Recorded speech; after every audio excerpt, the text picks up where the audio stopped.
FRISCO police, Tyrone Crawford told reporters last year after participating in a ride-along program in which he worked hand-in-hand with the Grand Prairie PD, are teaching kids the right things in how to go about life and just responsibility. Being accountable to things. They said the right things to those kids. Obviously, that happens daily there. It was good to see. It was good to see that. It is difficult and it is dangerous to make assumptions about behavior based on a TMZ report.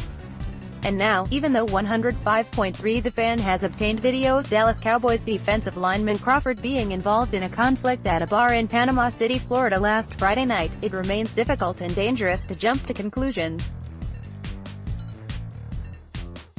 First, to the video, obtained by Troy Hughes of 105.3 The Fan, although it's blurry. Here's video from the incident at Coyote Ugly Saloon in Panama City involving Tyrone Crawford pushing several officers.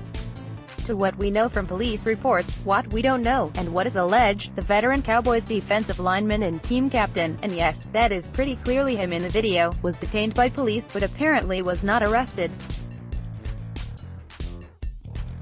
Which leads to the question of why was he not arrested and why did he involve himself in this conflict? Sources have suggested to us that the person in the video who is surrounded by police, the person to whom Crawford is trying to get to, is his brother.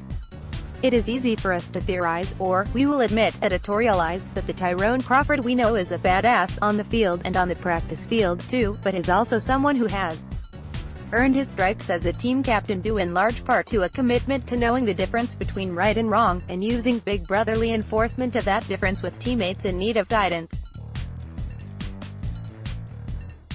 Given the above, an educated guess that Crawford may have intervened, even against the wishes of police officers, because he saw wrongdoing, seems highly possible.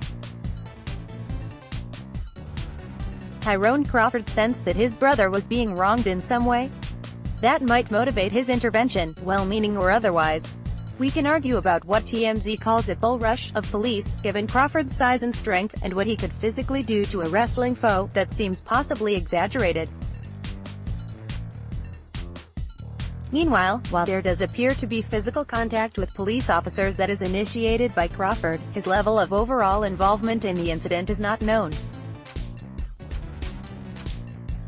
It is certainly possibly that he was a bystander up until the point when he saw his brother in trouble.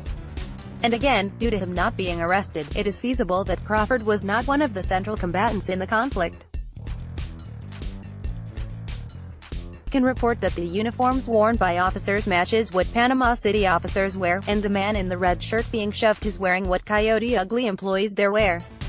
Meanwhile, what we cannot know, as we write this, is the level of alcohol consumed by any of the parties involved. In the end, as always, the NFL is likely to review this matter as it relates to its personal conduct policy. Cowboys Nation is always wary when the league opts to play judge, jury and executioner in legal matters involving its players. Crawford, though, including but not exclusive to that Grand Prairie PD ride-along, has built up a reputation that seems likely to help him in his coming explanation of what happened.